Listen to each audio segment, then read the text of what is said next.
From my blood come the prince that was promised, and his will be the song of ice and fire, Tywin said pointedly, as events at the twins would point out. Oberyn said, almost chuckling now, and Varys saw how Tyrion looked to his father, who was staring directly at Oberyn Martell. Could it be Dorne? Had they hired a faceless man? No, he dismissed those thoughts almost as soon as they came to him. Were Dorne to hire a faceless man to gain their revenge, it would make this room one that had far fewer people in it. While they may seek to make the mountain pay, Varys was sure that Oberyn himself had wished to be the one to do so. As for the twins, the only ones who had a true reason to see Walder Frey fall were the Starks, and the Starks were all dead. No, this was another player in the great game, and it irked him that he knew not who it was. Dorne will ready its armies. The Golden Company rampaging through the Stormlands places them too close to our own borders, and so by your leave, Lord Hand, and by his graces as well, I shall return to Sunspear and lead the army myself. Oberyn said, and Varys cursed himself for getting lost in his thoughts. And will Dorne march, or stay and protect its borders, Prince Oberyn? Tywin asked pointedly. Dorne and I may have issues with you, Lord Hand, but we are of Westeros too. We shall march, and should your men join us in doing so, then we shall be the anvil too. Your hammer. Oberyn said, and Varys swore he saw the beginnings of a smile on Tywin's face. Then our own army and the Reaches will meet in the Kingswood and march to face the Golden Company head-on. Lord Tyrell, see that your banners are called, and that they answer most enthusiastically, and with great haste. Tywin said, glaring at Mace Tyrell, who wilted under his gaze. As you command, Lord Hand. Pycelle ravens are to be sent calling on all Leal houses to begin preparing to send men and supplies. At once, Lord Hand. Even our own men. Tywin said to a nod from his brother Lord Varys, before we leave I want a full accounting of the strengths the Golden Company can bring to bear. A full list of all we know of them down to their leaders, and the men who command each section of their forces. Am I understood? You are, Lord Hand. It shall be on your desk before night falls. He said, and Tywin had already turned from him to speak to Jaime Lannister. What was said to those who remained in the room when he and the others were bid to go about their takes he couldn't be completely sure of. Some of it he arrived to witness, some he had not. His space in the small hiding place that looked into the small council chambers taking him some time to get to. He did find out the truth of the old lion's words as he watched him and Kevan speak in the Tower of the Hand later. Both brothers were to lead their armies out themselves, and while Kevan brought up King's Landing and its defenses, very soon found out it was to Tyrion, Jaime, and Cersei Lannister that they were being left to. After passing on a report that seemed full, barring one or two omissions that he felt he could get away with, he was dismissed from Tywin's presence later that night. The next few days were torturous, the lack of a reply from homeless Harry, the lack of a word from Jon Cunnington about his nephew, all annoying him greatly. As he watched the Lannister and Reach armies form up, he shuddered. They would dwarf the Golden Company by at least 2-1, and with Dorne added, there to 1. All his long-held plans would prove for naught if he didn't act now. He knew he had no choice, it was not here that he needed to be. As soon as Tywin marched, he would leave this city and take a ship to the Stormlands. The one saving grace he had was that it would take time for Tywin to gather his full forces, and that the old lion was too careful and practiced to march against a foe such as the Golden Company without them.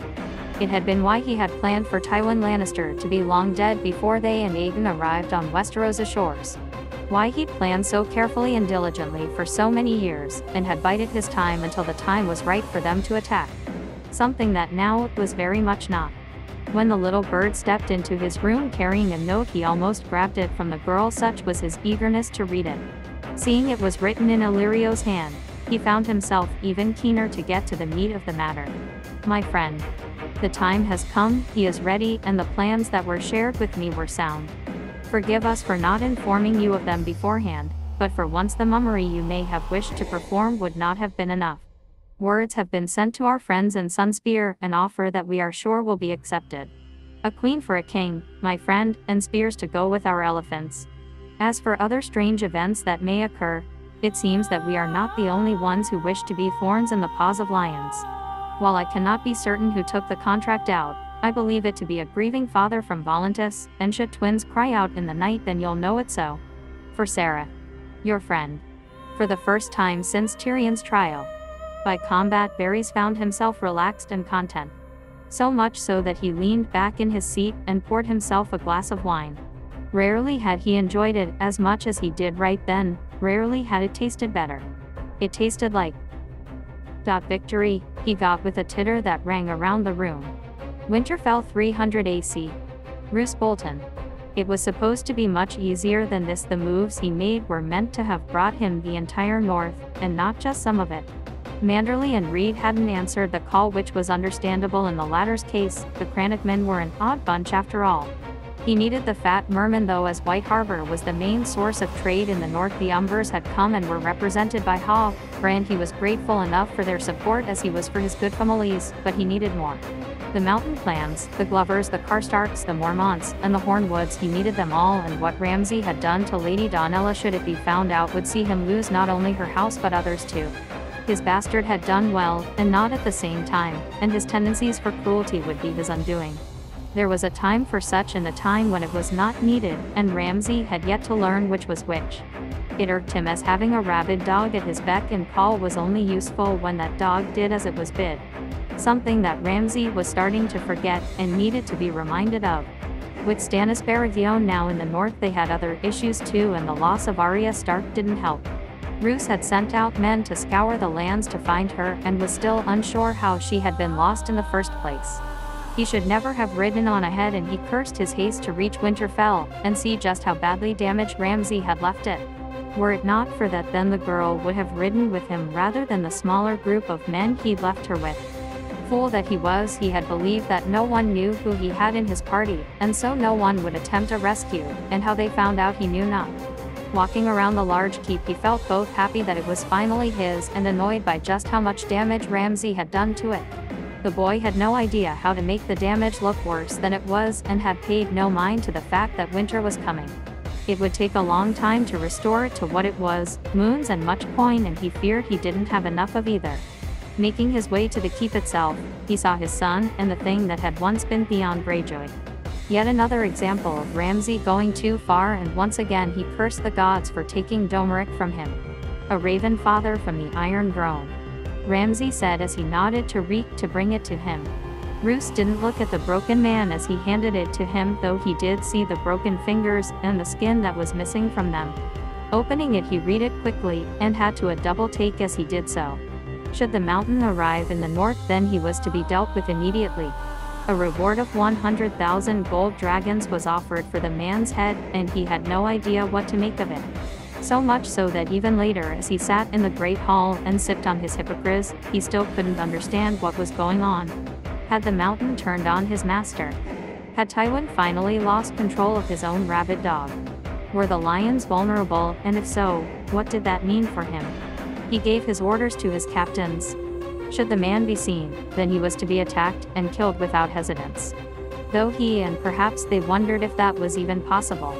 It would take almost an army to take down the mountain, and again, for the life of him, he couldn't understand what reason Tywin Lannister had for seeing it done. It took almost a week for the first inkling of what that reason was to be revealed. Roose had just finished eating with the phrase when a message came from the twins and was handed to him by Maester Wooken. Lord Bolton. Strange and confusing events have occurred in the twins over these last few days. My father is passed, as are some other members of my family and household. He was murdered when he slept in the most gruesome way by a man who bore the face of the mountain, and yet was not him. The mountain fell, my lord. He was killed in one-on-one combat as he stood as the crown's champion against Demon Roger. Yet he not only graced our halls days later, but I spoke to the man myself. Be vigilant, my lord. Trust him not should he arrive in the north, for he is not who he seems, though I know not how that can be. Lord Ryman Frey. Lord of the Twins. This made no sense at all. A man wearing the mountain's face had killed Walder Frey. Why? What reason could anyone have for doing so? Other than the north, who would seek the old fool's death? And even was it to be someone in the north, then how had they done so? Who was Demon Roger, and why would he seek to stand against the mountain? Had he committed some crime against the crown, and was defending himself in a trial by combat? What crime could he have committed that would force the crown to send the mountain against him? This all made no sense to him, and he found no answers coming to mind. For once he drank the hypocrite in one swallow, and cared not for the attention it brought him. He could see Barbary Dustin looking at him curiously and speaking to her father, who too looked his way. For the rest of the day, his mind was on 1,000 things at once. Stannis at the wall, events in the south, the northern lords who'd not answered his call, Ramsay and his habits, and Arya Stark perhaps most of all. When word came that one of his patrols had fallen, he felt his chest tighten, and that it was one he'd sent after the girl showed she was now lost to him. The plan to pass Jon Poole off as Arya Stark was dead and his grip on the north was loosening instead of tightening, and for the first time since he decided on this course of actions, he was beginning to think it would not play out as he hoped. Enemies, everywhere, and more than he could count. He looked to Ramsay and wondered if it was time to take the leash of his rabid dog. If it had now come to that, and if it had, did this mean he was already lost? It was not a pleasant thought, and it was one that kept him from sleeping for the next few days. White Harbor 300 AC. Asher Forrester. The girl was terrified, relieved, and yet terrified. So far she'd not told him her name, and he could understand that. Her eyes took every single thing in and every little movement made around her, and she reminded him of an animal who believed themselves to be hunted. It was her screams that had diverted him and his men from their path, the sounds of panic as she called out for help that had brought him to her aid. It had cost 12 men their lives, and thankfully none were his own. 6 that held her and 6 that had then rode after her and his men when they'd rescued her. That they were Bolton men made it all the better, and he had left them to the elements and the animals to deal with it. The thought of wild wolves feeding on their corpses was one that he found most amusing, as soon it would be different wolves who did the same. When they saw White Harbor in front of them, he could see she was even more scared, and so he moved to her and once again offered her what comfort he could. "My lady, you are safe here, I swear it," he said, and she looked at him with eyes that showed she believed him not. Less than an hour later they were in the new castle itself, shown to rooms where they'd not be seen or not have too many questions asked about them if they were. Getting her to give up her horse and walk with him to those rooms took some time. It was only when Lord Manderley arrived along with his granddaughters that she finally seemed to calm down, and he found out her name and what her story was. It was a heart-wrenching one to be sure, and he was glad that he'd saved her from whatever cruel fate awaited her. Jin, is that you?" Winifred Manderley said as she moved close to the scared girl. I'm sorry, please I'll not run. The girl Jin cried out, and Asher moved to her only for Lord Manderley to shake his head. "Jin, you have nothing to fear from me. Remember when last we saw each other at Lady Sansa's name day feast?" Winifred asked, and Jin looked to her and nodded slightly. "I named you a friend that night. You're my friend still, are you not?" Jin, I swear it on the old gods and the new, you're safe here," Winifred said softly, and he looked on in astonishment as the girl ran to her and hugged her tightly. The tears Jin spilled were far happier ones than she had up to now, he'd wager. Later that night when he spoke to Lord Wyman he was told the tale, or as much of it as the Lord wished to tell. The girl was Jon Poole, the daughter of the steward of House Stark and good friends with Lady Sansa Stark. She had joined the Starks when they went south, and after the massacre in the Red Keep had been taken place, she was taken prisoner. Lord Wyman wouldn't say what was done to her, but his tone made it clear, and so he had no need to. Yet it was what was to happen to her that Asher couldn't truly believe. She was gifted to Roose Bolton and was told to name herself Arya Stark, and only Arya Stark. Wyman said, and Asher looked at him confused. Why? To marry to his bastard. With a wedding to Ned Stark's girl, the claim he has on the north would be legal. I believe Tywin Lannister saw it the same way, which is why he married the imp to Sansa Stark. Wyman said angrily. Those poor girls. He said softly, and Wyman nodded. She told you this? He asked after a moment.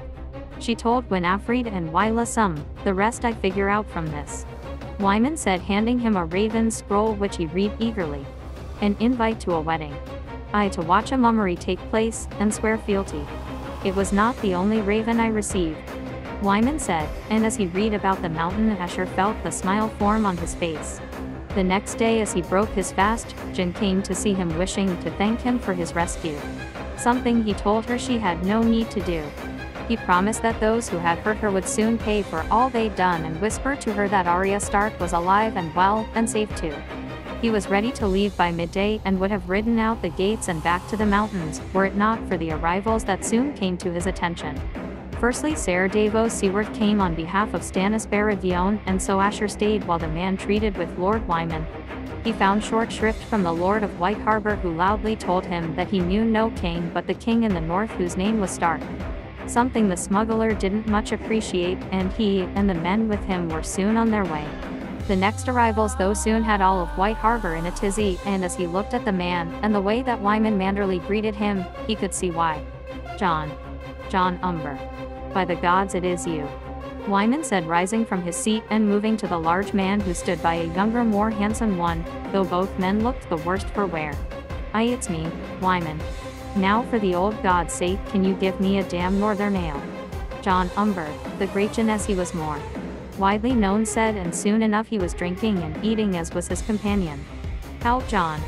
Wyman asked once they were alone in his solar. Asher allowed in, as he represented the company of the Rose. "A Targaryen, John, a fucking Targaryen who is also a wolf. Lyanna's boy," Wyman said, and the Greatjon looked at him. "You know of him?" "I learned just recently, so tell me your tale, John, and then I'll tell you one even finer." "I think we'll need more ale though," Wyman said, laughing loudly. As he listened to both men speak, he couldn't be sure who won out in the tale stakes. The Greatjon telling of Daemon Targaryen wearing the Mountain's face, and how Walder Frey and so many others were now dead, and the man himself had business in the Vale to see to before he looked north. He told Wyman about the Golden Company, which the Lord said he knew about, and then Wyman began to tell him his own tale. How Wylis had been brought back to him, and that the Company of the Rose was now back in the north, that he'd been told that Daemon was seeking to go to the Twins, and that he would seek to free the prisoners there. But he'd not believed it would be possible. When he told the Greatjon that Arya Stark lived and was safe and well, Asher swore the man's grin would split his face. Then he listened as both men spoke of whether or not Daemon was true, and how it was the Greatjon who said that he was. "I met the lad Wyman. Strange and confusing though he is at times. How he can do what he can, I know or care not. It's what he wishes to do that I care about, and the vengeance and justice that he promises. Ask Ser Mark there if you think he cares any more than that, and I wager he'll tell you the same as I. As for whether he is who he says he is, I believe him. We needs must speak to Howland to be sure though," the Greatjon said, and Wyman nodded. "In time, John. What will you do from here?" Wyman asked. "I need to speak to my uncles to let them know I'm free. Then I wish to see the men of the Company of the Rose and find out if they wish for the giants to join them and set the north straight," the Greatjon said, looking at him. "Deepwood Motta, my lord, it's there that we intend to begin," Asher said, and he saw the Greatjon and Wyman both nod in approval. "Fucking squids," the Greatjon spat. Ser Mark sent a raven to his father, and then asked to join them on their ride, and the Greatjon was convinced to do the same to his uncle. The ride to Last Heath was far too dangerous to make, as it took them through Bolton lands. Instead, it was to the mountains that they rode, and he didn't need to look at either of the men's faces to see how eager they were to be in the fight once more. On his belt, he carried a favor that had been given to him by Jin Poole, and was he another man, and this another time, then he may have got more of the meaning of the gift. His heart though had not been his for a long time, and he hoped when he saw her again that Quinn still felt the same. The eerie 300 AC. Sansa Stark. There was a time when she'd have been overjoyed by the prospect of the day that was ahead of her. A moment when she'd have cried upon seeing the beautiful wedding dress, or smiled at the thoughts of marrying such a handsome man. Had all of this been presented to the girl who dreamt of marrying a handsome prince, then she'd have welcomed it with open arms. She was to be wed to the handsome heir of the Vale, to be his wife, and given her cousin's condition to one day rule over these lands by her husband's side. She could in time use her newfound power to see her family avenged. To right the north and see the Boltons and the Freys pay for all they'd done to her house. At least in the Freys' regard, someone had already seen fit to see them pay for her brother and mother's debts. That in truth was the only reason that she'd worn a smile these last few days. It certainly wasn't because of the prospect of being Lady Hardine. Nor was it the thoughts of laying with a man who looked at her so lustfully. Though she found his looks her way to be far more pleasant than the looks that Littlefinger shot her. Perhaps that was the only true reason she could feel any joy this day. Soon she'd have a husband, and that would keep whatever designs Littlefinger had for her body far away from ever being fulfilled. Turning from the looking glass, she smiled at Miranda and looked to Isola. Both ladies were there to help her prepare for what was to come, and both had been treating her very differently since the truth of who she was had been revealed. "You look beautiful, Sansa, truly you do," Isola Royce said warmly. "Doesn't she, Randa?" "She does, like the very maiden herself," Miranda Royce said, and though Sansa felt she meant it, there was a little bite in those words too. Miranda herself was anything but the maiden true, and Sansa was sure she had designs on her husband to be. Given both her and Harry's reputations, she wouldn't be surprised to find out they'd already laid together at some point. With Harry's nature, she doubted she'd be the only one to share his bed even after they were wed either. Not that she cared. The more he sought his pleasure elsewhere, the better she'd feel about it. It was not that she was repulsed by him, nor that she didn't find him as handsome as others did. More it was knowing that she had no feelings for him whatsoever, and that he had never stilled her heart. Something that even Joffrey had managed to do once. With a plastered smile on her face, she allowed both girls to ready the rest of her outfit for the day. Her eyes were drawn to the gray direwolf patterns on the white maiden cloak, and she bid herself not to cry when she looked at it. In her dreams, she would have been married in the great sept of Baelor, and her father would have led her to her husband. Her family all looking on along with the great and the good of Westeros as she married her handsome prince and later became his queen. Those dreams had all turned very quickly into her worst nightmares, and not only had Joffrey turned out to be far from who she thought he was, but to the best of her knowledge, she was the last of her family. There were no more wolves other than she, and she had never truly been one. It was a mournful and regretful thought, and one her expression did little to hide. Thankfully, neither of the two girls with her wished to speak upon what may have caused her upset. Both perhaps knowing that she was thinking of family, and of those not here. "How long to the ceremony?" she asked nervously when she was finally ready. "An hour at most." "Is Lord Baelish to give you away?" Miranda asked, and Sansa nodded. "He'll be a good husband, Sansa. Father says he's curbed his worst impulses and that a man married is not the same as one who is not," Isola said. Offering her reassurance that didn't have the effect she thought it did, Miranda's snort not helping in that regard. Time seemed to drag on, and then finally the knock came to the door, and her friends left so that Littlefinger could speak to her alone. She could see the looks in his eyes that told her that he wished he was the one waiting in the sept for her, and she tried not to shudder when he kissed her cheek and offered her his arm. "You look a delight, Sansa, an absolute delight. Even the happiest of married men would look your way and feel unlucky not to be the man you wed," Littlefinger said as they walked, and she knew he was speaking of himself more than any, and that he was anything but the happiest of married men. "I thank you, my lord, for everything," she said, though she wasn't sure she truly did. "You're most welcome, Sansa, most welcome. Once you're wed, we can begin our plans to see your home returned. To see you as the Lady of Winterfell once more." He whispered so only she could hear, and she nodded, knowing he saw himself perhaps as the lord to her lady, and were she thinking more clearly, then she'd perhaps have wondered how he planned to accomplish such. When they reached the sept, they stopped, and he kissed her cheek once again before leading her to where Harry stood waiting. Once again she was almost taken by the image in front of her. The handsome man, his smiling face, the happy looks on all those present. It was almost a dream, and yet she was sure, just like with Joffrey, this too would end up being a nightmare. Just one of a different sort. Father Smith warrior, mother maiden, crone stranger.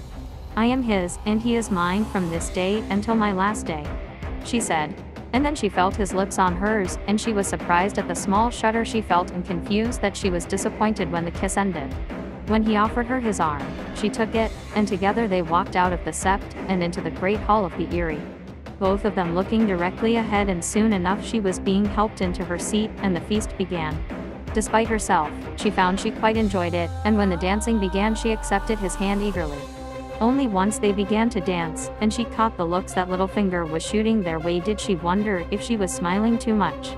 Why she was doing so she had no idea, but when she saw the expression on Littlefinger's face, she sent him a truer smile in return. It took him aback for a moment, and then she swore the smile she saw was the first true one she'd ever seen him wear, and she wondered if that was something she should really be aiming for. Her nervousness, how her posture stiffened, was noticed and commented upon by Harry, and she did her best to reassure him that nothing was amiss. Their dancing soon came to an end, and she was unsurprised to find Littlefinger awaiting his turn. No sooner had they begun to move than he asked her how happy she was, and she told him that while she was not at the same time.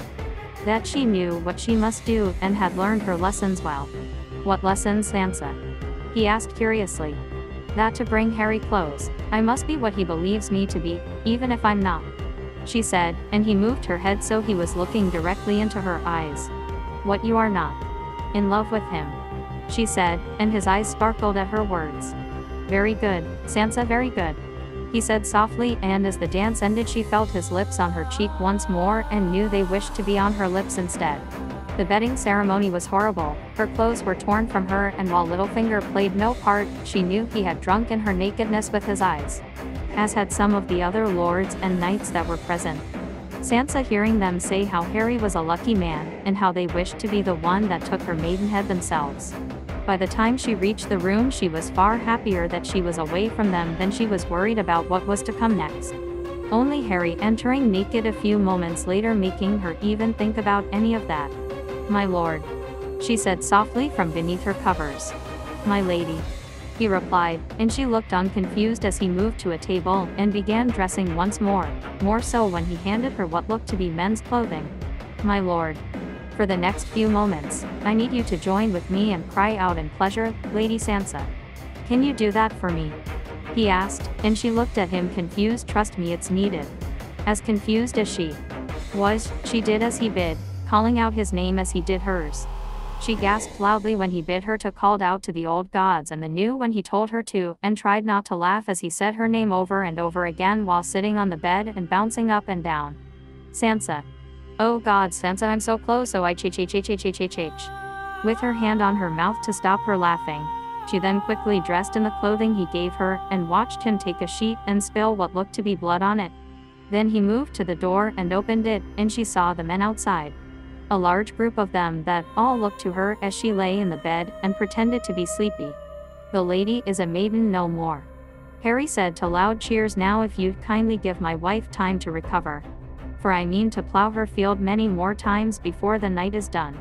They were strange words, and had he simply said them when he arrived in her room, they'd have terrified her. Yet he'd not touched her and was performing a mummery of sorts, and she found that she had a need to know why. What's going on, Harry? She asked as he stood at the door with his ear to it, only turning to move to her once he was happy with whatever he heard. You needs must be ready when I return, Lady Sansa. The time is almost upon us to take you back to your home, and these people here mean you ill, Harry said. What people? She asked worriedly. Lord Baelish and Lady Lysa, Harry said, and she nodded, knowing now that he at least spoke true. Why are you helping me? She asked suspiciously. When we're safe and away from here, I'll answer any question you wish to ask of me. All I can say is that I'm a friend of House Stark, and your sister Arya is safe and shall soon be by your side again. Arya, she said wistfully. Truly my sister is safe. I swear it on the old gods and the new. When the snows fall and the white winds blow, the lone wolf dies, but the pack survives. I too am pack, Lady Sansa, and you are no longer a lone wolf, Harry said, confusing her some more before leaving the room. She found she didn't know what to do or what to think. Could this be a trap of sorts? A game that Littlefinger had initiated to prove her true?